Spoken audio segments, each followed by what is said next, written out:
Application of biotech पढ़ रहे थे इन एग्रीकल्चर, है ना? ठीक है, चलो आ जाओ।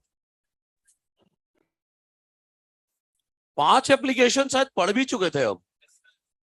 5 एप्लीकेशन बायोटेक के हम पढ़ चुके थे। 6th वन पढ़ना है अपन को। तो चलिए 6th एप्लीकेशन की तरफ बढ़ते हैं और बहुत ध्यान से। थोड़ा सा भी इधर करेंगे सब गड़बड़ हो जानी है। इस चैप्टर के जो सबसे क्रूशियल पार्ट है वो सारे अभी होने हैं, तो पूरा फोकस बोर्ड की तरफ। देखिए 5 ऑब्जेक्टिव हो गए थे, 6th ऑब्जेक्टिव की तरफ हम बढ़ते हैं। 6th objective, to reduce post harvest losses. To reduce post harvest losses मतलब क्या है इसका? देखो ध्यान से। अब हमने कच्चा फ्रूट हार्वेस्ट कर लिया। कच्चा फ्रूट हमने हार्वेस्ट कर लिया। हार्वेस्ट के पोस्ट, हार्वेस्ट के बाद कच्चा फ्रूट तोड़ लिया और उसके बाद वो फ्रूट जल्दी पक जाएगा। अगर जल्दी पक गया तो जल्दी सड़ जाएगा, तो ज्यादा समय तक हम स्टोर उसे नहीं कर पाएंगे, तो ये तो नुकसान हो जाएगा। इसीलिए हमने बनाया है Flavr Savr variety of tomato. Flavr Savr variety of tomato बनाया है। इसकी खास बात क्या है वो सुनो। It has long shelf life, मतलब ज्यादा समय तक स्टोर करके रख सकते हैं। क्यों? Due to delayed ripening. ये फ्रूट जल्दी इसका नहीं पकता, ज्यादा समय तक स्टोर करके रख सकते हैं। और जो फ्रूट है remain fresh and retain flavour for long time. Fruit fresh रहता है और अपना फ्लेवर मेंटेन करके रख सकता है फॉर लॉन्ग टाइम। किया क्या है वो देखते हैं। मैंने बोला ये फ्रूट जल्दी नहीं पकेगा, तो सबसे पहले तो ये देखा जाए फ्रूट पकता कैसे है। तो सुनो, फ्रूट पकाने के लिए एक एंजाइम होती है, पॉलीगैलेक्ट्यूरोनेज एंजाइम। पॉलीगैलेक्टोनेज एंजाइम फ्रूट को पकाता है। कैसे वो देखो आगे ध्यान से। ये जो कच्चे फ्रूट होते हैं वो हार्ड होते हैं, रिजिड होते हैं। क्यों होते हैं आगे वो देखो। जो कच्चा फ्रूट है वो हार्ड एंड रिजिड है। क्यों? उसकी जो सेल है, कच्चे फ्रूट की सेल, उसकी सेल वॉल किसकी बनी है? सेलुलोज और पेक्टिन की। और इन कच्चे फ्रूट की सेल्स को कौन पकड़ के रखे? Calcium pectate, magnesium pectate, middle lamella. मतलब मिडिल लैमेला में क्या है? Pectin. Calcium pectate, magnesium pectate, मतलब पेक्टिन है। सेल वॉल में क्या है? Cellulose and pectin. पेक्टिन वहां भी है। तो कच्चे फ्रूट में ये जो सेल्स हैं फॉर्मली अपनी पोजीशन पर बनी हुई है क्योंकि उनको पकड़ के रखा गया है। और सेल वॉल भी हार्ड एंड रिजिड है क्योंकि सेलुलोज और पेक्टिन है। इसलिए सेल वॉल भी हार्ड एंड रिजिड है और सेल अपनी जगह फिक्स है। कच्चा फ्रूट इसलिए नहीं पक रहा क्योंकि पॉलीगैलेक्टोनेज एंजाइम उसमें है लेकिन कम है। फ्रूट उस एंजाइम की प्रेजेंस से नहीं पकता। फ्रूट तब पकता है जब वो एंजाइम बहुत ज्यादा हो जाता है। तो पॉलीगैलेक्टोनेज एंजाइम जब ज्यादा होगा तब फ्रूट पकेगा। कैसे पकाता है? पॉलीगैलेक्टोनेज क्या करता है? पेक्टिन को डिग्रेड कर देता है। अगर फ्रूट के पेक्टिन को डिग्रेड कर रहे हो तो मिडिल लैमेला डिग्रेड हो गई, तो ये सेल जो बिल्कुल फिक्स बैठी थी अभी इधर उधर थोड़ा बहुत हो सकती है। और सेल वॉल में भी सेलुलोज के साथ पेक्टिन था, तो पेक्टिन भी डिसॉल्व हो गया। तो सेल वॉल पर जो पेक्टिन था वो भी डिसॉल्व हो गया, कनेक्शन वाला पेक्टिन था वो भी खत्म। तो सेल वॉल क्या हो गई? थोड़ा सॉफ्ट हो गई। सेल वॉल में जो पेक्टिन था वो तो डाइजेस्ट कर दिया गया, डिग्रेड कर दिया गया, तो सेल वॉल क्या हो गई? थोड़ा सॉफ्ट हो गई। और इनके बीच का कनेक्शन भी थोड़ा ढीला पड़ गया, इसीलिए पका हुआ फ्रूट थोड़ा सॉफ्ट होता है, क्योंकि सेल वॉल सॉफ्ट हो गई और सेल्स के बीच का जो मिडिल लैमेला था वो भी डिग्रेड हो गया है। समझ रहे हैं? तो क्या समझा आपने कि पॉलीगैलेक्टोनेज कच्चे फ्रूट में है, लेकिन अभी फ्रूट नहीं पक रहा। क्यों? क्योंकि जो कच्चा फ्रूट है उसमें पॉलीगैलेक्टोनेज एंजाइम कम है। अभी बनते बनते जब वो एंजाइम ज्यादा हो जाएगा तब फ्रूट पकाएगा। तो हमने इसको देर में पकने को कैसे क्या किया? हमने वो जो जीन उस एंजाइम को बनाती है, फ्रूट राइपनिंग एंजाइम पॉलीगैलेक्टोनेज, बनाने वाली जीन के एक्सप्रेशन को स्लो डाउन कर दिया। मतलब हमने जीन को बोला तो एंजाइम बना फ्रूट पकाने वाली, लेकिन स्लो कर रेट से बना, तो एंजाइम जल्दी ज्यादा नहीं होगी। एंजाइम जल्दी ज्यादा नहीं होगी तो फ्रूट जल्दी नहीं पकेगा। लेकिन कैसे किया? By antisense technology. जीन के एक्सप्रेशन को हमने स्लो डाउन कर दिया कि एंजाइम बना लेकिन धीरे धीरे बना। कैसे किया? ये एंटीसेंस टेक्नोलॉजी की मदद से। अब बताइए सर, एंटीसेंस टेक्नोलॉजी क्या होती है? ये मैं समझाने जा रहा हूं। इस चैप्टर में दो ही टॉपिक समझने के हैं, एक है एंटीसेंस टेक्नोलॉजी और दूसरा है आरएनए इंटरफेरेंस, और ये दोनों अभी आज होंगे। तो आगे 3 लाइन लिख लो, फिर मैं यहाँ पर एक डायग्राम बना के बताता हूँ एंटीसेंस टेक्नोलॉजी है क्या। क्लियर है? तो आगे ये लिख लो और 1 लाइन और लिख लो, यहां पर मैं लिख देता हूं, एक्सप्रेशन ऑफ जीन। कौन सी gene? Of fruit ripening enzyme, fruit को पकाने वाली एंजाइम। बोले तो पॉलीगैलेक्ट्यूरोनेज। पॉलीगैलेक्ट्यूरोनेज एंजाइम बनाने वाली जीन के एक्सप्रेशन को हमने स्लो डाउन कर दिया। कैसे किया? By antisense technology. तो हमें समझना है कि एंटीसेंस टेक्नोलॉजी है क्या। आप कंप्लीट कर लें इसको, फिर बनाते हैं।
पहली लाइन है, it has a long shelf life due to delayed ripening, Flavr Savr tomato है। हाँ, पहली लाइन हटाई मैंने।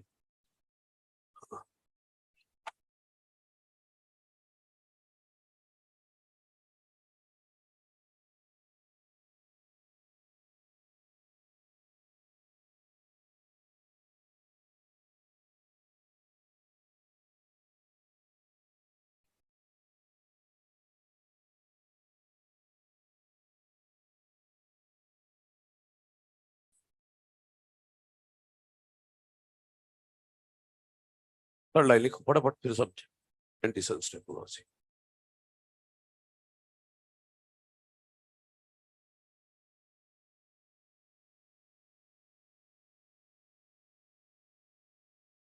हाँ,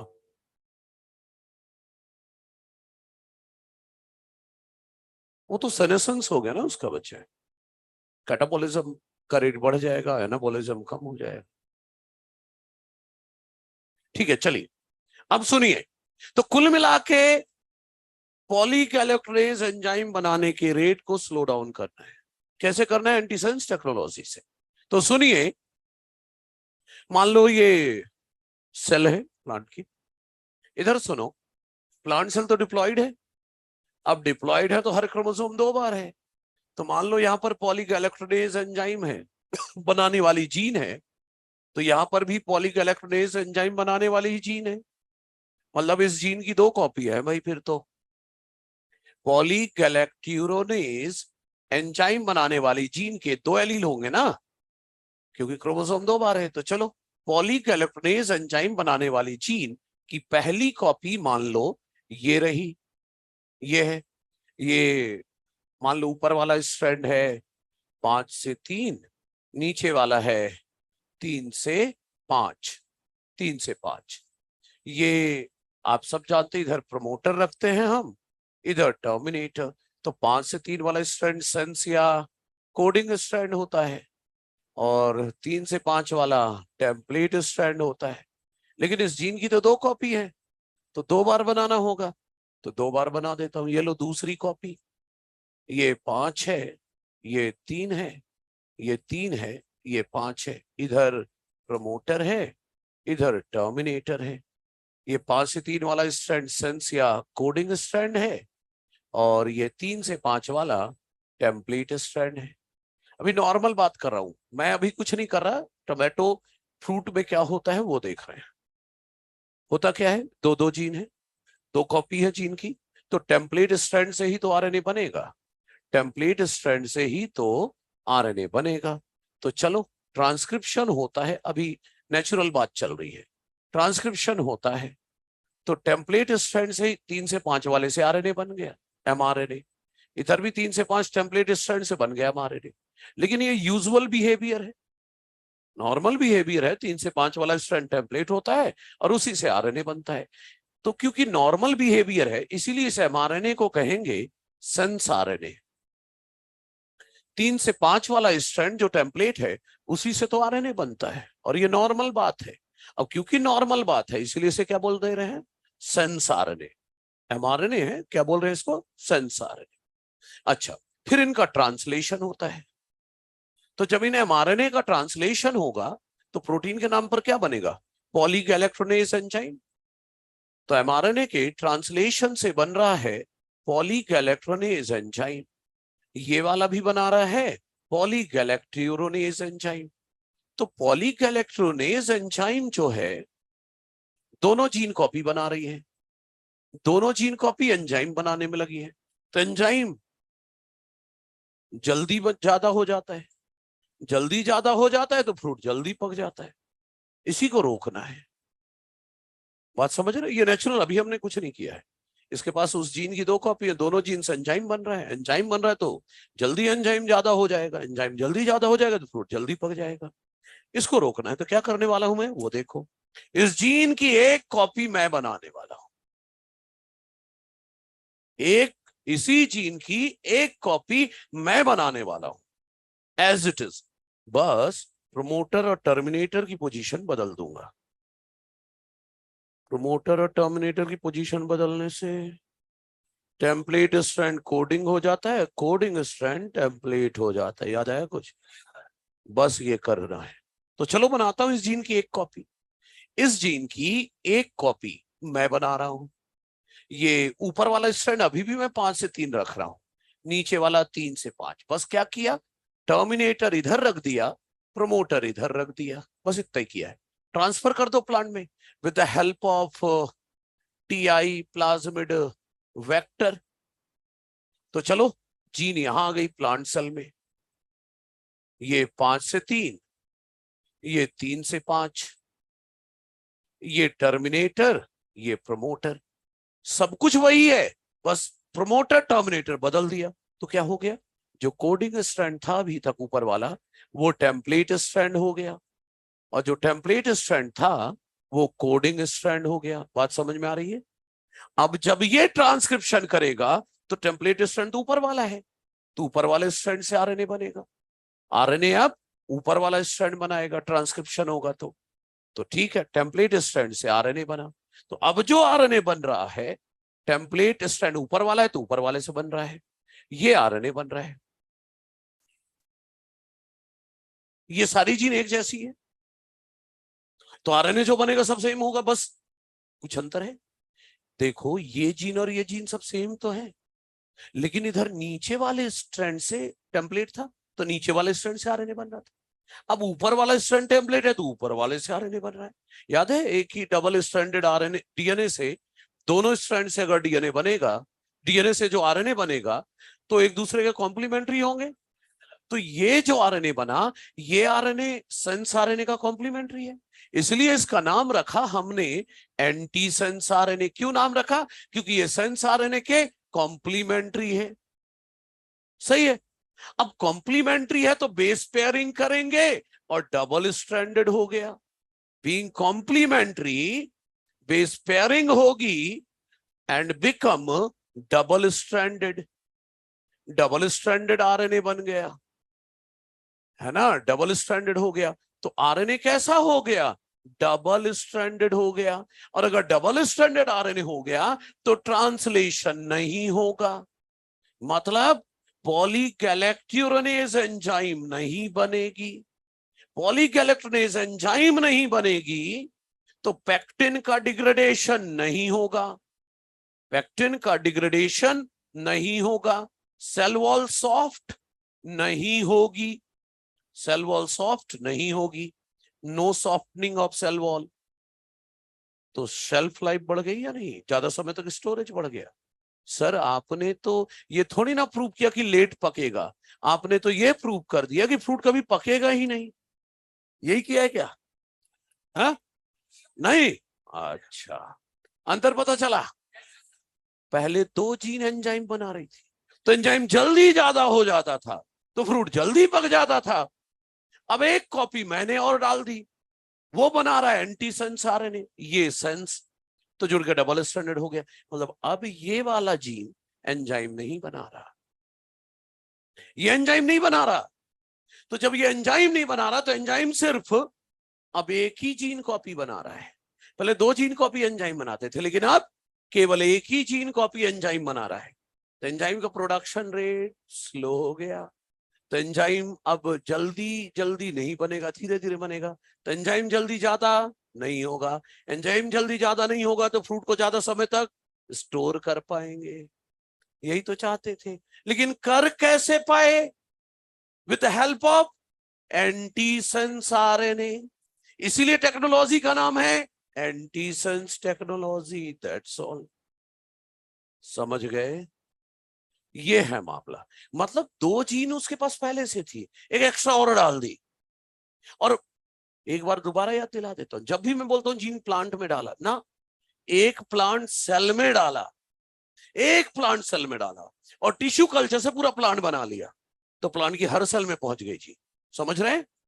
तो एक एक्स्ट्रा जीन डाल दी बस। अब ऊपर वाले स्ट्रैंड से आरएनए बनने लगा तो वो सेंस के कॉम्प्लीमेंट्री था, तो एंटी सेंस था, जुड़ के डबल स्ट्रैंडेड बन गया। तो इसने एंजाइम बनाना छोड़ दिया, सिर्फ ये बना रहा है। तो एंजाइम का प्रोडक्शन रेट स्लो हो गया, एंजाइम जल्दी ज्यादा नहीं होगा, जल्दी ज्यादा नहीं होगा तो फ्रूट जल्दी नहीं पकेगा। यही तो चाहते थे, लेकिन ये अचीव कैसे कर पाए? With help of anti sense RNA. इसीलिए टेक्नोलॉजी का नाम है anti sense technology. That's all. Complete करें। ये था सिक्स्थ ऑब्जेक्टिव। फिर सेवंथ लेकर आता हूं।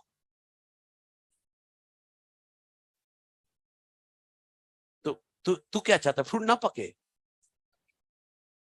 फिर कौन खरीदेगा उसको? करने को तो हम बहुत कुछ कर सकते हैं, लेकिन हम तो अपने फायदे की सोचेगा ना। ऐसे तो नहीं करेंगे कि फ्रूट पके ही नहीं। हाँ भाई, ऑब्वियस है। ठीक है, जल्दी करिए।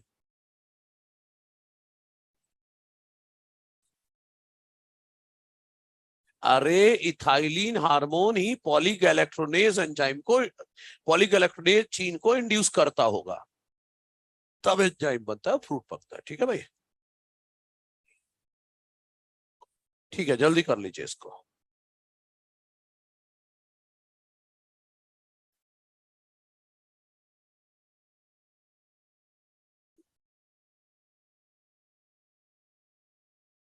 ठीक है, जल्दी करिएगा भाई, काम बहुत है।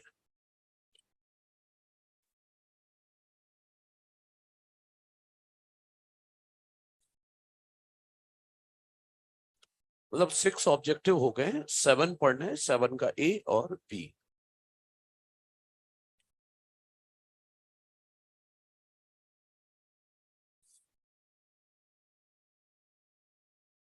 ये पॉलीगैलेक्टोनेज जीन है ना, जो भी है।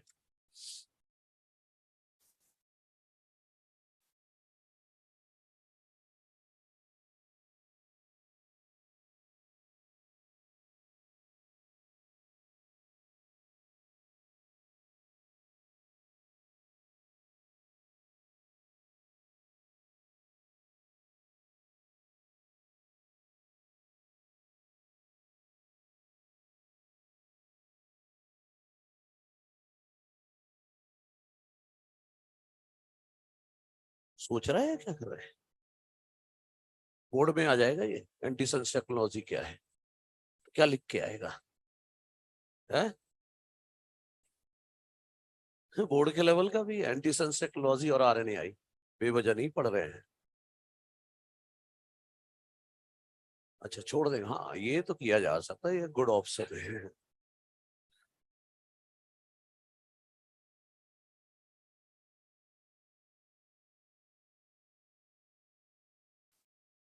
ठीक है, जल्दी करें भाई।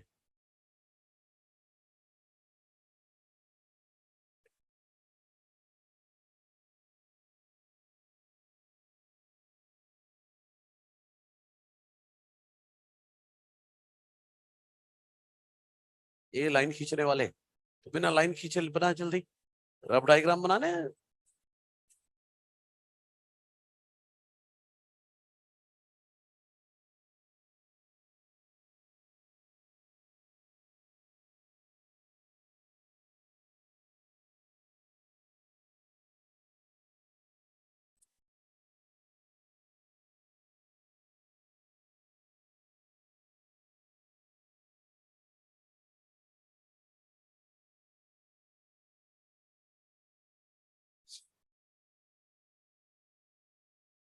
हो गया?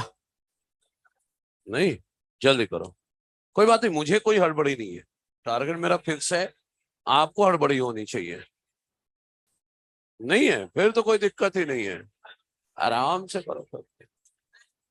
हाँ तो कोई दिक्कत नहीं है, मुझे कोई दिक्कत नहीं है। हाँ, ये इतना ध्यान नहीं देता मैं, फालतू की चीजें नहीं। चलो चलो।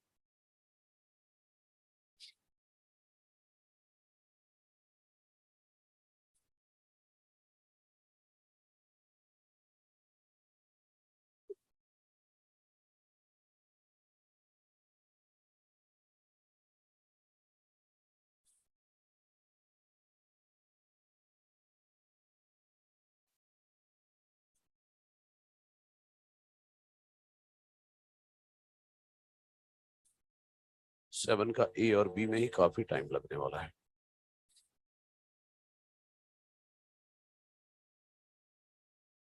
थर्ड कॉलम में क्या है? कुछ नहीं है भाई, एक जीन बना के डाल दी जिसमें टेम्पलेट और टेम्पलेट को कोडिंग कर दिया, कोडिंग को टेम्पलेट कर दिया। कैसे? प्रमोटर टर्मिनेटर की पोजीशन बदलने से हुआ ये।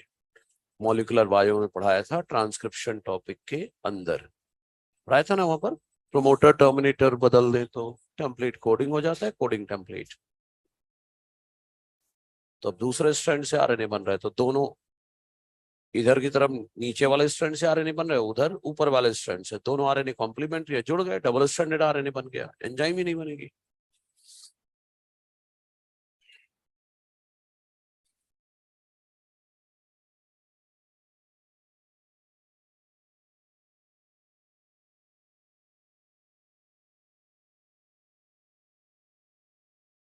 हाँ, नहीं मिटा रहा हूं मैं, वो एक एरिया मिटा रहा हूँ। हाँ, कंप्लीट करो। रास्ते में आ रहा था मेरे लिखने का, टू डेवलप के आगे मैं बढ़ ही नहीं पा रहा था।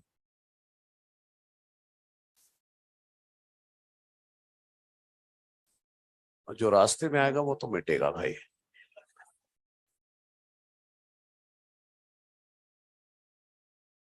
यही घर वाले भी बोलेंगे। हाँ, वो नहीं बोलेंगे, चलो जल्दी करो।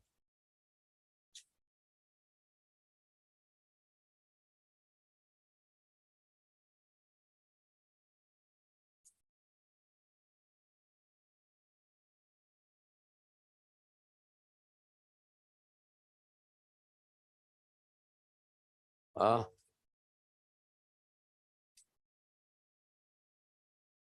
क्या क्या कर दे? एक जीन और डाला, ये दो दो डालने। हाँ, एक जीन डाला, ठीक है। क्या हो गया? हाँ, ओ, अरे एक जीन के लिए है ना, पूरा क्रोमोसोम थोड़ी ना बदल देगा, ट्रिप्लॉइड हो गया। हर क्रोमोसोम 3 बार होगा तब ना ट्रिप्लॉइड। हाँ, कुछ नहीं है, एक जीन एक्स्ट्रा हो गया, बस, और कुछ नहीं हुआ है। क्रोमोसोम थोड़ी ना बढ़ गए, क्रोमोसोम उतने ही है।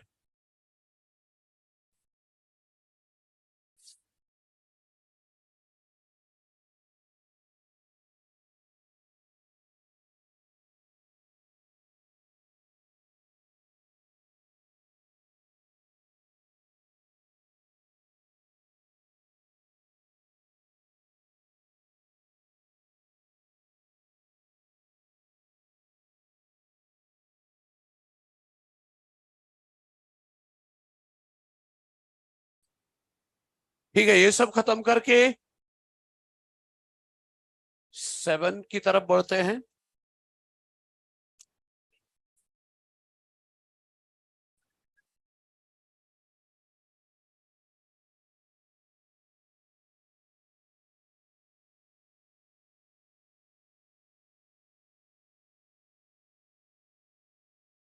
ठीक है,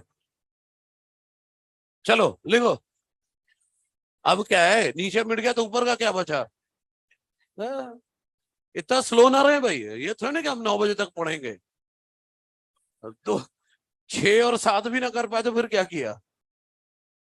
2 पॉइंट ना किए तो फिर क्या किया?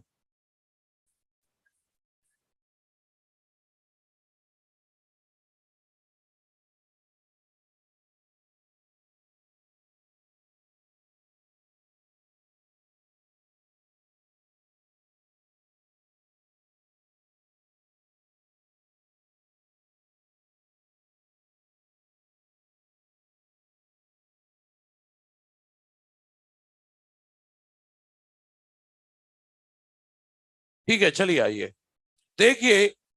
अब सुनिए सुनिए ध्यान से सभी।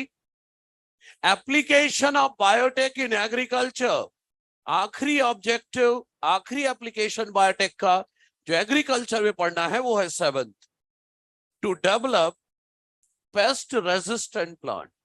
कैसा प्लांट बनाना चाह रहे हैं? जो पेस्ट के लिए रेजिस्टेंट हो।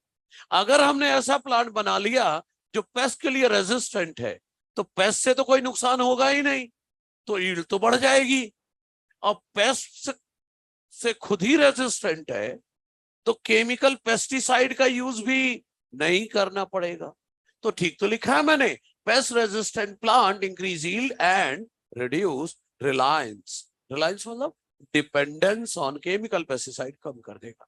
इसके अंदर हमें दो कैटेगरी पढ़नी है, इंसेक्ट रेजिस्टेंट प्लांट और दूसरा है नेमाटोड रेजिस्टेंट प्लांट। पहला पढ़ने जा रहा है इंसेक्ट रेजिस्टेंट प्लांट, आगे ये पढ़ते हैं फिर भी देखेंगे। ठीक है, ये लिख लीजिए आप इतना, फिर मैं इंसेक्ट रेजिस्टेंट प्लांट की बात करूंगा।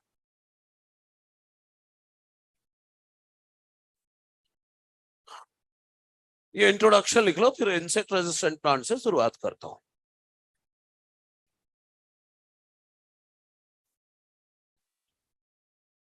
7, to develop pest resistant plant.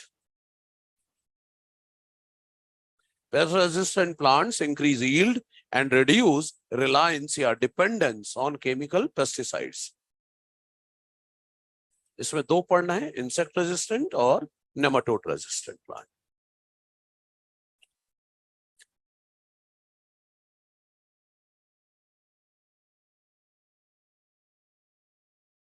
जल्दी लिख लें। हाँ, हाँ, आज रिलायंस का मतलब पता चल गया, डिपेंडेंस। हो सकता कुछ दिन बाद जियो का मतलब भी समझ में आ जाए, है ना? अभी तो लिखो जो लिखा है। हाँ,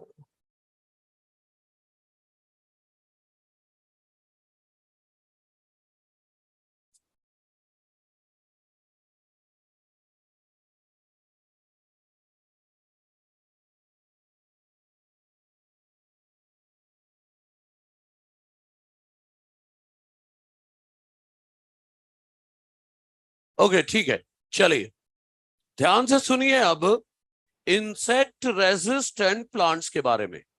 टोटल बात अभी इंसेक्ट रेजिस्टेंट प्लांट के लिए। ध्यान से देखिए, एक बैक्टीरिया है जिसका नाम है बैसिलस thuringiensis। बैसिलस thuringiensis ये बैक्टीरिया है। इसके डीएनए में एक जीन है जिसका नाम है बीटी जीन, बैसिलस और टी से थ्यूरिनजेनेसिस, बीटी जीन या क्राई जीन। ये जो बीटी जीन है या क्राई जीन है, ट्रांसक्रिप्शन करेगी तो क्या बनाएगी? एमआरएनए। एमआरएनए का जब ट्रांसलेशन होगा तो बनता है क्रिस्टल प्रोटीन। क्रिस्टल प्रोटीन को शॉर्ट में क्राई प्रोटीन लिखते हैं। आपने गौर किया, मैंने जब क्राइजीन लिखा तो स्मॉल सी से शुरू किया था। जब भी क्राइजीन लिखा जाएगा स्मॉल सी से स्टार्ट होगा और इटैलिक किया जाएगा, और जब क्राई प्रोटीन लिखा जाएगा सिर्फ कैपिटल सी से शुरू होगा। समझ रहे हैं? अच्छा सर क्यों बता रहे हो? एक्चुअली ये जो क्राई प्रोटीन है ये टॉक्सिक है, इंसेक्टिसाइडल है, इंसेक्ट को मारता है ये क्राई प्रोटीन। ये क्राई प्रोटीन इंसेक्टिसाइडल है, इंसेक्ट को मारता है। कौन से इंसेक्ट को मारता है? कौन से इंसेक्ट को मारता है? ये किल करता है लेपिडोप्टेरन इंसेक्ट्स को, कोलियोप्टेरन इंसेक्ट को और डिप्टेरन इंसेक्ट को। ये इंसेक्ट के ऑर्डर हैं। इंसेक्ट के कई ऑर्डर होते हैं, लेपिडोप्टेरन, कोलियोप्टेरन, डिप्टेरन, होमोप्टेरन, ढेरों, हाइमेनोप्टेरन, कई हैं, ढेरों ऑर्डर हैं। किसके? इंसेक्ट के ऑर्डर के। तो ये क्राई प्रोटीन इन कीड़ों को मारता है। अच्छा, लेपिडोप्टेरन इंसेक्ट में एग्जाम्पल कौन आता है? टोबैको बर्ड वॉर्म, दूसरा है आर्मी वॉर्म, मतलब ये इंसेक्ट ग्रुप में चलते हैं आर्मी की तरह। Cotton boll worm, cotton boll worm, और corn borer insect, corn borer insect, ये सब लेपिडोप्टेरन इंसेक्ट है। कोलियोप्टेरन इंसेक्ट में आते हैं बीटल्स, डिप्टेरन इंसेक्ट में फ्लाइज आती हैं और मॉस्किटो आते हैं, ये सब आते हैं। तो क्राई प्रोटीन इनको मार देता है। तो हमने क्या किया है वो सुनो। हम इस बैक्टीरिया से बीटी जीन निकाल लेते हैं और टीआई प्लाज्मिड वेक्टर की मदद से प्लांट में ट्रांसफर कर देते हैं, और जिस प्लांट में बीटी जीन डाल दी उस प्लांट को बोलते हैं बीटी प्लांट्स या बीटी क्रॉप्स। मान लो एक प्लांट में हमने बीटी जीन डाल दिया तो उस प्लांट का नाम क्या दोगे अब? बीटी क्रॉप या बीटी प्लांट।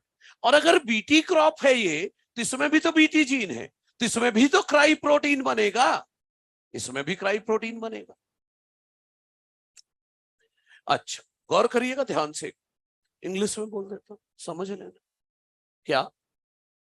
बीटी क्रॉप्स या Bt plants have been developed by transfer of Bt gene या cry gene of bacteria Bacillus thuringiensis with the help of TI plasmid vector।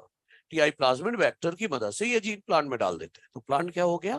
BT crop या BT plant. Plant में क्या बनने लगा? Cry protein. आगे सुनो, BT gene या cry gene synthesizes toxic insecticidal protein called crystal protein या cry protein that kill many insect like ये सब।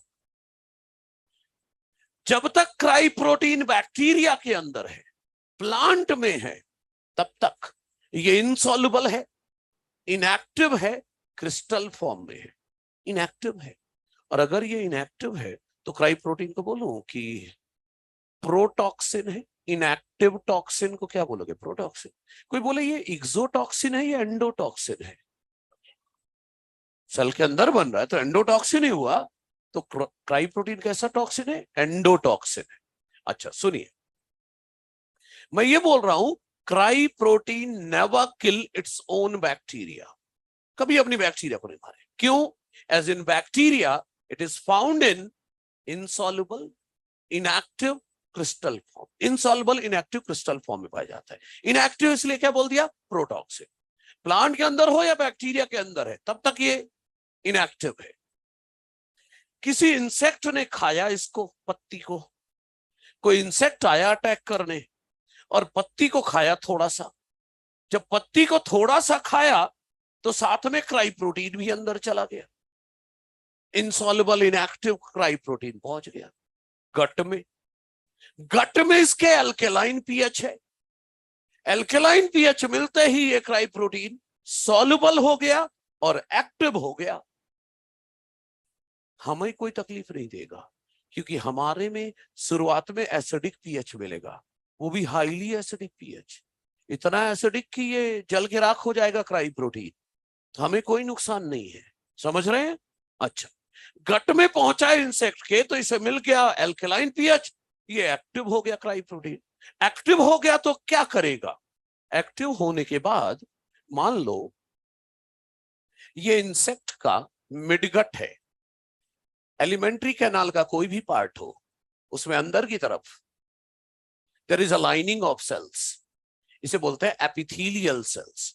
तो मान लो ये है मिडगट की एपिथेलियल सेल्स, इंसेक्ट के मिडगट की एपिथेलियल सेल्स है. ये मिडगट की एपिथेलियल सेल्स है, मिडगट की एपिथेलियल सेल्स है. तो एल्केलाइन पीएच पाते ही गट में क्राई प्रोटीन एक्टिव हो चुका है इंसेक्ट में, और क्या करेगा एक्टिव होने के बाद मिडगट ऑफ एपिथेलियल सेल से मिडगट के एपिथेलियल सेल्स के सरफेस पर जाकर जुड़ जाएगा. सरफेस पर जाकर जुड़ जाएगा, ऐसे जुड़ गया, मिडगट के एपिथेलियल सेल्स के सरफेस पर जुड़ गया. और क्या करेगा? छेद कर देगा मिडगट में, पोर्स क्रिएट करेगा, सेल की स्वेलिंग करा देगा, सेल की लाइसिस करा देगा. और जब सेल ही मरने लग गई तो फाइनली इंसेक्ट भी मर जाएगा. दोबारा सुनो, इंसेक्ट ने पत्ती खाई थोड़ी सी, पत्ती के साथ क्राई प्रोटीन पहुंच गया, क्राई प्रोटीन गट में पहुंचा तो एल्केलाइन पीएच मिला, सॉल्युबल और एक्टिव हो गया. एक्टिव होते ही वो surface of midgut epithelial cell से जुड़ गया, पोर क्रिएट कर देगा, स्वेलिंग करा देगा सेल की और सेल की लाइसिस. और जब सेल ही मरने लग गई तो फाइनली इंसेक्ट मर गया. 2, 4, 10 इंसेक्ट पहुंचे थे खाने, थोड़ा थोड़ा पत्ती खाया, सब मर गए. तो जो वहां की पड़ोसी थे समझ गए यार कुछ गड़बड़ है इस प्लांट में, दूर रहना इससे. हो गया ना हमारा प्लांट इंसेक्ट रेजिस्टेंट. समझ गए?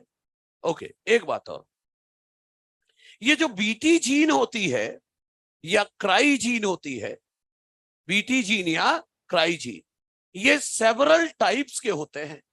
बीटी जीन या क्राई जीन सेवरल टाइप्स के होते हैं और ये होते हैं insect group specific, particular group of insect को ही मारते हैं ये. तो अगर किसी प्लांट में क्राई जीन डालना है तो किन बातों का ध्यान देना होगा? सिलेक्शन ऑफ क्राई जीन कौन सी की जाए, ये किन बातों पर डिपेंड करेगा? डिपेंड करेगा 2 बातों पर, कि कौन से क्रॉप में जीन डालनी है और कौन से इंसेक्ट को मारना है. ऐसा क्यों बोल रहा हूं? क्योंकि as most of the Bt toxin मतलब cry protein are insect group specific. अरे क्राई प्रोटीन एक पर्टिकुलर ग्रुप ऑफ इंसेक्ट को ही मारते हैं, एक पर्टिकुलर ग्रुप ऑफ इंसेक्ट को ही मारते हैं. सर कहना क्या चाह रहा हूं मैं? एग्जाम्पल के साथ समझा रहा हूं, ध्यान से देखना. एग्जाम्पल दे रहा हूं, बीटी टॉक्सिन या क्राई प्रोटीन इनकोडेड बाय मतलब सिंथेसाइज बाय, एनकोडेड मतलब सिंथेसाइज बाय. एग्जाम्पल दे रहा हूं, ध्यान से देखना. पहला, cry first AC gene and cry second AB gene. Cry first AC gene और क्राई सेकंड एबी जीन से बनने वाला क्राई प्रोटीन कॉटन बॉलवर्म को मारता है, और कॉटन बॉलवर्म कॉटन प्लांट को अटैक करता है. तो अगर मुझे कोई बोले कॉटन में यार जीन डालनी है, बॉलवर्म को मारना है, तो मैं बोलूंगा बॉलवर्म कॉटन को अटैक करता है, और कॉटन बॉलवर्म को मारने के लिए जीन कॉटन में डालना पड़ेगा. और कौन सी जीन डालूंगा? जो ऐसा क्राई प्रोटीन बनाए जो बॉलवॉर्म को मार दे। ये दोनों जीन ऐसा क्राई प्रोटीन बनाते हैं जो बॉलवॉर्म को मार देते हैं। तो कौन सी जीन प्लांट में डालूं किस बात पर डिपेंड करे, कौन से क्रॉप में डाल रहा हूं और कौन से इंसेक्ट को मारना है। समझ रहे हैं? ये डेटा याद रखना है, एनसीईआरटी डेटा है। क्वेश्चन मोस्टली इन जीन पर ही आता है। तो cry first A B, cry first A C और cry second A B gene से बनने वाला क्राई प्रोटीन किसको कंट्रोल करता है? कॉटन बॉलवॉर्म को कंट्रोल करता है। कॉटन बॉलवॉर्म को, मतलब वो कॉटन बॉलवॉर्म को मारेगा। Control cotton bollworm. और जिस कॉटन प्लांट में हमने ये जीन डाल दी उस कॉटन प्लांट को कहेंगे बीटी कॉटन। इसी तरह दूसरा example, cry second AB gene थी ना, क्राई फर्स्ट एबी जीन से बनने वाला क्राई प्रोटीन मारता है कॉर्न बोरर इंसेक्ट को। किसको मारता है? कॉर्न बोरर इंसेक्ट को। और जिस कॉर्न प्लांट में आपने ये जीन डाल दी उस कॉर्न प्लांट को कहेंगे बीटी कॉर्न। तो इस क्राई जीन से बनने वाला क्राई प्रोटीन किसको मारता है? कॉर्न बोरर इंसेक्ट को। इस जीन को किस में डालोगे? कॉर्न प्लांट में। टमाटो प्लांट में डाल के क्या करोगे इसको? समझ रहे हैं? अच्छा सर, ये बीटी जो प्लांट्स है, आपने बीटी कॉटन और बीटी कॉर्न ही बने हैं कि कुछ और भी बने हैं? एग्जाम्पल ऑफ बीटी प्लांट्स देखो। बीटी प्लांट के नाम पर हमने बीटी कॉटन बनाया है, बीटी कॉर्न बनाया है, बीटी पोटैटो बनाया है, बीटी टमाटो बनाया है, बीटी ब्रिंजल बनाया है, बीटी राइस बनाया है, बीटी सोयाबीन बनाया है। इस तरह बीटी टोबैको ढेर सारे हैं, एक्सेट्रा। अच्छा सुनिए, एक बार क्वेश्चन आया था क्या कि जेनेटिकली मॉडिफाइड ब्रिंजल किस लिए बनाया गया था? हाँ, बहुत बढ़िया जवाब। बहुत देश आगे बढ़ेगा ऐसे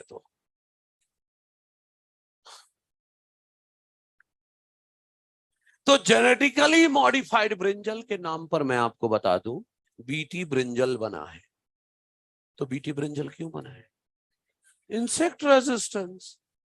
ये जितने भी हैं सब इंसेक्ट रेजिस्टेंस ही तो है। एक बार एक क्वेश्चन और आया था कि बीटी कॉटन के लिए कौन सा स्टेटमेंट सही है, और पता है एक लाइन क्या लिखी थी बीटी कॉटन के लिए? ध्यान से सुनना कि बीटी कॉटन की यील्ड अच्छी है and they are resistant to dipteran insect. तो लोगों के दिमाग में तो यही है, हाँ यार लिखा तो था कोलियोप्टेरा, लेपिडोप्टेरा, डिप्टेरा, सबको रेजिस्टेंट तो देता है बीटी वाले जितने भी है। लेकिन आप भूल गए क्या? बीटी कॉटन किसके लिए रेजिस्टेंट है? Cotton bollworm. और कॉटन बॉलवॉर्म लेपिडोप्टेरन है, डिप्टेरन नहीं है। एनसीईआरटी में कहीं नहीं लिखा है। हाँ, इन इंसेक्ट के नाम तो हैं, लेकिन लेपिडोप्टेरन के एग्जाम्पल में सिर्फ 2 एग्जाम्पल थे, ये दोनों तो यही नहीं है और क्वेश्चन इनका पूछ रहे हैं। तो आपको पता होना चाहिए ये दोनों भी लेपिडोप्टेरन है। समझ गए? और सुन लो बाद में सब लिखाता हूं। यूएस में और यूरोपियन कंट्रीज में जेनेटिकली मॉडिफाइड क्रॉप्स खूब यूज की जा रही है, लेकिन हमारे इंडिया में हम सिर्फ बीटी कॉटन की खेती करते हैं, वो भी थोड़ा सा, वो भी पंजाब के कुछ एरिया में बस। बाकी जेनेटिकली मॉडिफाइड क्रॉप्स हम नहीं पसंद करते because we are very health conscious.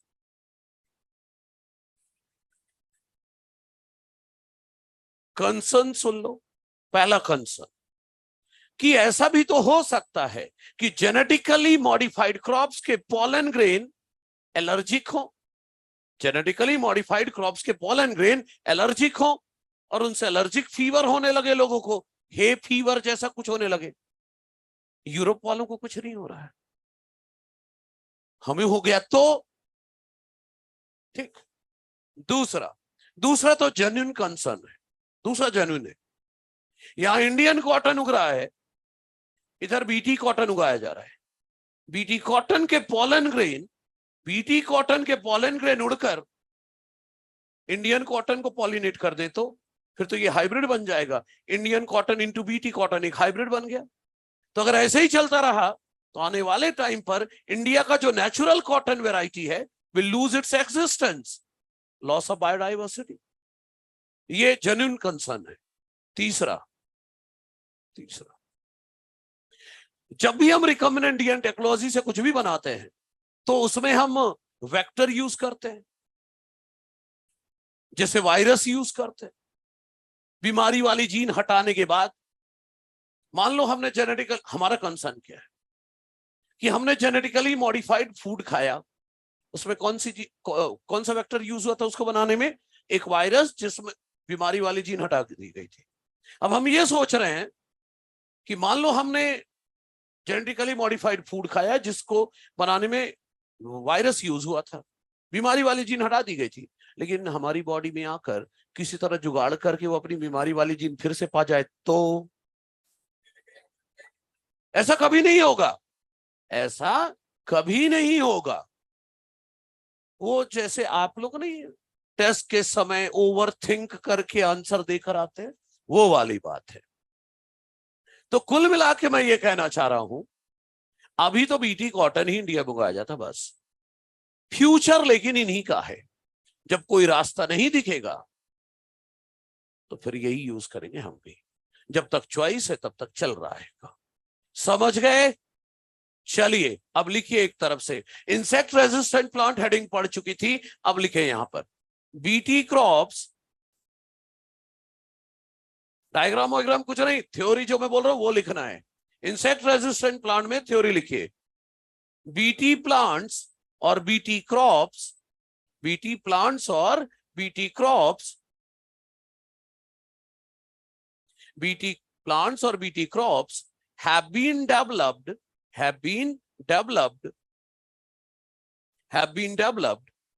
by transfer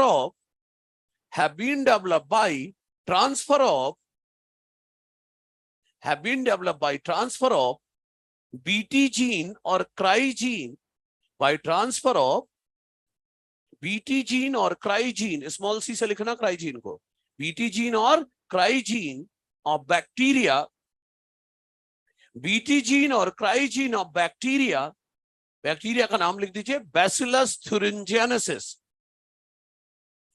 BT gene और cry gene of bacteria Bacillus thuringiensis, ये लिखा हुआ है बैसिलस थुरिंजियनेसिस, बैसिलस थुरिंजियनेसिस।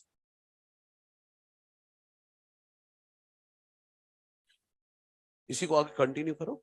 किसकी मदद से डाला था? With the help of TI plasmid vector, with the help of TI plasmid vector, with the help of TI plasmid vector, TI plasmid vector। हो गया?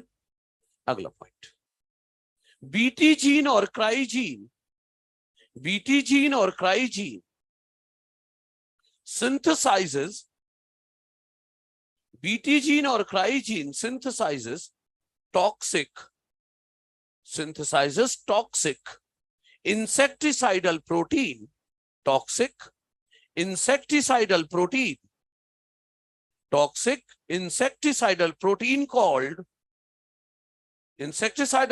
called crystal protein or cry protein, capital C से शुरू करना, insecticidal protein called crystal protein or cry protein, crystal protein or cry protein that kill, crystal protein or cry protein that kill many insects like, that kill many insects like, many insects like के बाद 1 2 3 करके लिख दो ये तीनों, लेप्टोप्टेरन, कोलियोप्टेरन, डिप्टेरन, ये तीनों लिख दो एग्जांपल के साथ। याद रखना एनसीईआरटी है। पहला लेपिडोप्टेरन लिखो, लेपिडोप्टेरन, और उसमें 4 एग्जांपल हैं। टोबैको बर्ड वॉर्म है, आर्मी वॉर्म है, कॉटन बॉल वॉर्म है और कॉर्न बोरर है।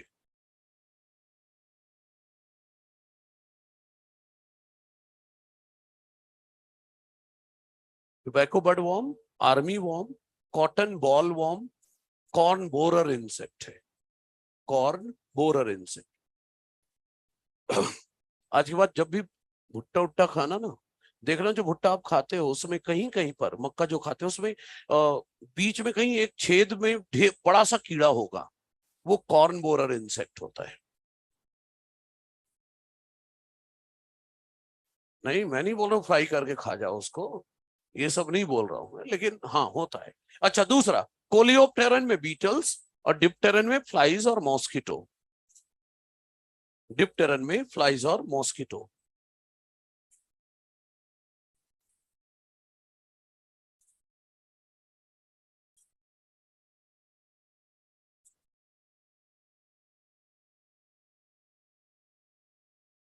फ्लाइज एंड मॉस्किटो लिख दिया, ठीक है। चलिए अगला पॉइंट लिखिए।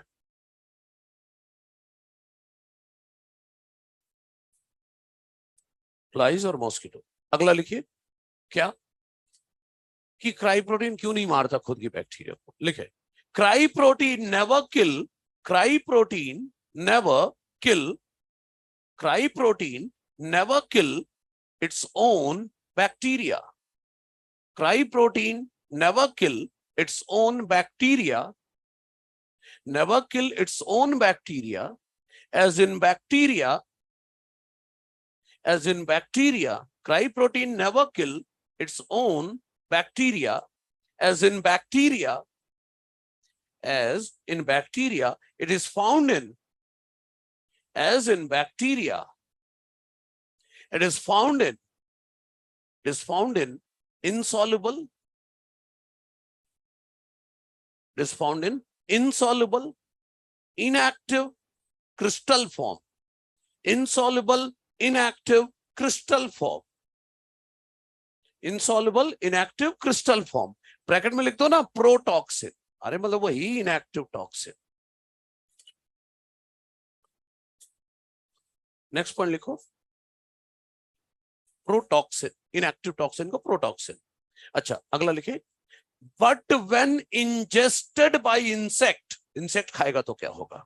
अगला point, but when ingested by insect, but when ingested by insect,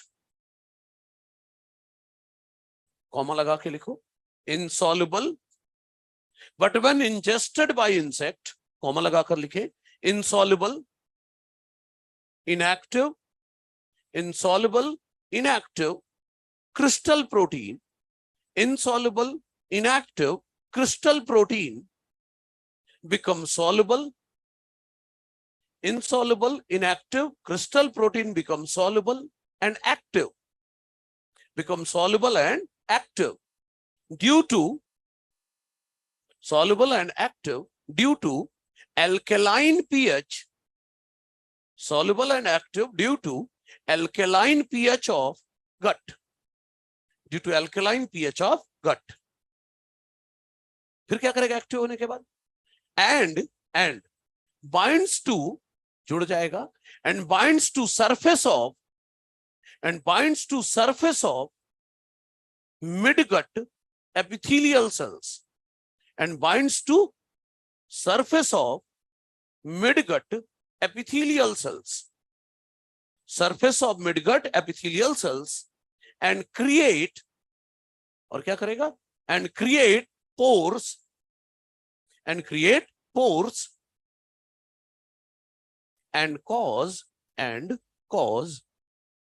swelling,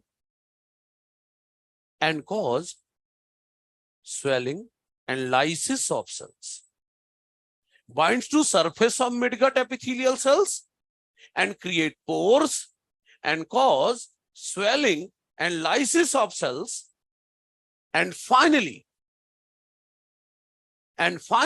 insect dies। अब जब सेल ही मर गई तो and finally insect dies, binds to surface of midgut epithelial cells and create pores and cause swelling and lysis of cells, and finally insect dies। देखो, अब इधर वाला हिस्सा लिखना है तो लिख लो, नहीं लिखना है ना लिखो, लेकिन एनसीईआरटी में है सारा डेटा, तो चॉइस इज योर्स। ठीक है, जब तक मैं तैयारी करता हूं आप कंप्लीट करो। 7 का ए हो गया इंसेक्ट रेजिस्टेंट, 7 का बी नेमाटोड रेजिस्टेंट। हाँ, वो पर्टिकुलर इंसेक्ट को भी तो, इंसेक्ट भी तो पर्टिकुलर प्लांट को ही अटैक करेगा, बॉलवर्म सबको तो नहीं अटैक करेगा। ठीक है, चलिए।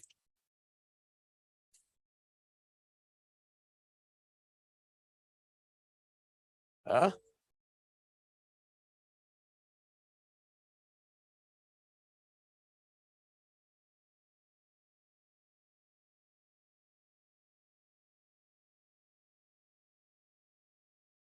बातें नहीं करें, लिख लें, फिर बाद में बोलते हो नहीं लिख पाए। बहुत प्यारा सा टॉपिक आ रहा है।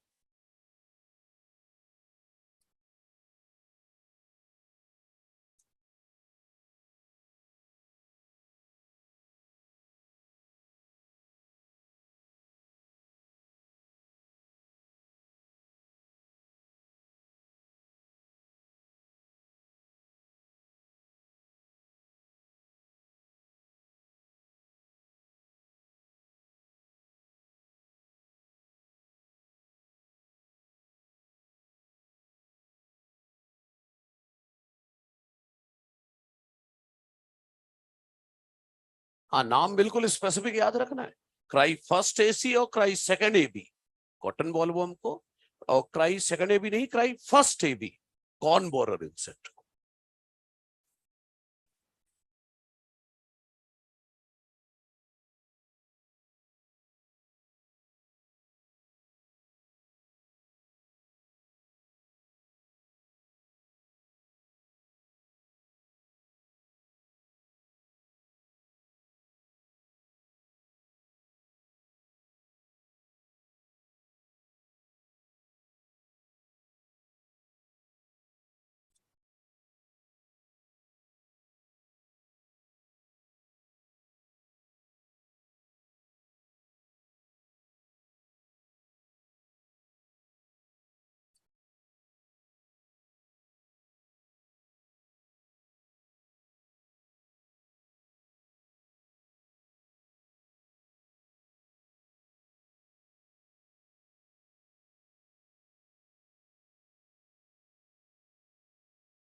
कंप्लीट हो गया, जल्दी करें, 30 सेकंड है आपके पास।